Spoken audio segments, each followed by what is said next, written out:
మంచిర్యాల జిల్లా వేమనపల్లిలోని నీల్వాయిలో ఉద్రిక్త వాతావరణం నెలకొంది. బీజేపీ మండల అధ్యక్షుడు ఏటా మధుకర్ కుటుంబ సభ్యులను బీజేపీ రాష్ట్ర అధ్యక్షుడు రామచంద్రరావు పరామర్శించారు. ఈ నేపథ్యంలో మాజీ ఎంపీ వెంకటేష్, బీజేపీ నేత గోమాసె శ్రీనివాసుల మధ్య వాగ్వాదం నెలకొంది. నన్ను అరే అంటావా అని గోమాసె శ్రీనివాస్పై వెంకటేష్ నేత ఆగ్రహం వ్యక్తం చేశారు. చెంప పగులుతుందని వెంకటేష్ నేత అన్నారు. దీంతో వారిద్దరి మధ్య మాటా పెరిగింది. రామచంద్రనా ఈయన పెట్టుకోవాలి ఫాదర్ బిల్ చెంప పగులుతుంది.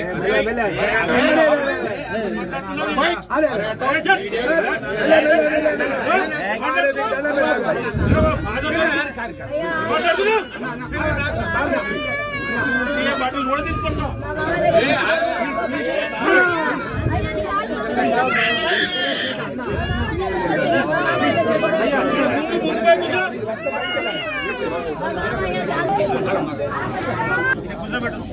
వెంకటేష్ రామచంద్రనా ఈయన పెట్టుకోవాలి ఫాదర్ బిల్ చెంప పగులుతుంది.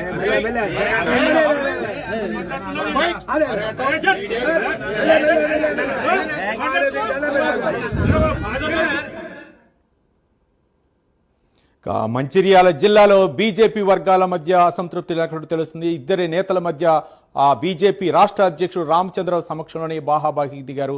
మొత్తానికి ఒక బీజేపీ నేత మరణించిన ఆ కుటుంబాన్ని పరామర్శించడానికి వెళ్లిన సందర్భంలో మాజీ ఎంపీ అలాగే మరో నేత మధ్య అయితే మాత్రం తీవ్ర వివాదం తెలిసినట్లు తెలుస్తుంది. దీనిపై మరింత సమాచారం మా కరెస్పాండెంట్ చంద్రశేఖర్ అందిస్తారు. చంద్రశేఖర్. ఓకే రవి, ఏదైతే మంచిర్యాల జిల్లా చెన్నూరు వేమనపల్లిలో బీజేపీ రాష్ట్ర అధ్యక్షుల ముందనే ఒకరు మాజీ ఎంపీ అయిన వెంకటేష్ నేత, అదే విధంగా ఈ గోమాస శ్రీనివాస్ అనే వ్యక్తి పార్లమెంటు ఇన్ఛార్జ్ నేతగా ఉన్నారు.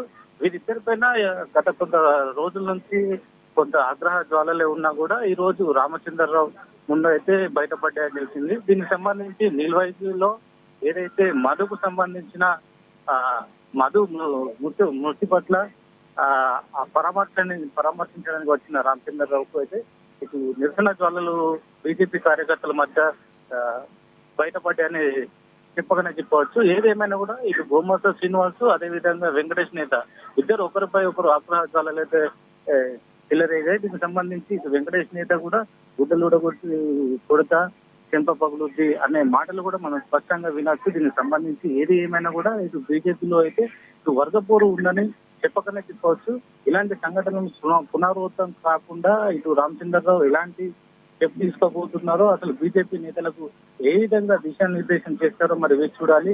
ఏది ఏమైనా కూడా ఇలాంటి మాటలు ఒక పరామర్శించడానికి వెళ్ళిన సమయంలో ఇలాంటి మాటలు మాట్లాడడం ఇటు బీజేపీ కార్యకర్తలకు తోటి ఇటు అగ్రనాయకత్వం ఏ విధంగా ఉంటుంది, అసలు ఏ విధంగా దిశానిర్దేశం చేస్తారని అయితే వేచి చూడాలి. ఏది ఏమైనా కూడా ఇలాంటి ఒక మాజీ ఎంపీ అదేవిధంగా ఇటు ఇన్ఛార్జ్ ఎంపీ ఉన్న వీరిద్దరు ఒకరికొకరు మాటలు యుద్ధం అయితే మొదలైంది. దీనికి సంబంధించి గల కారణాలు కూడా మరికొన్ని రోజుల్లో దీనిపైన ఏ విధంగా ఎంక్వైరీ చేస్తారు, దీనిపైన ఏ విధంగా చర్యలు చేపట్టాల్సి ఉంది, దీనిపైన ఎలాంటి కార్యాచరణ చేస్తారనేది వేచి చూడాలి.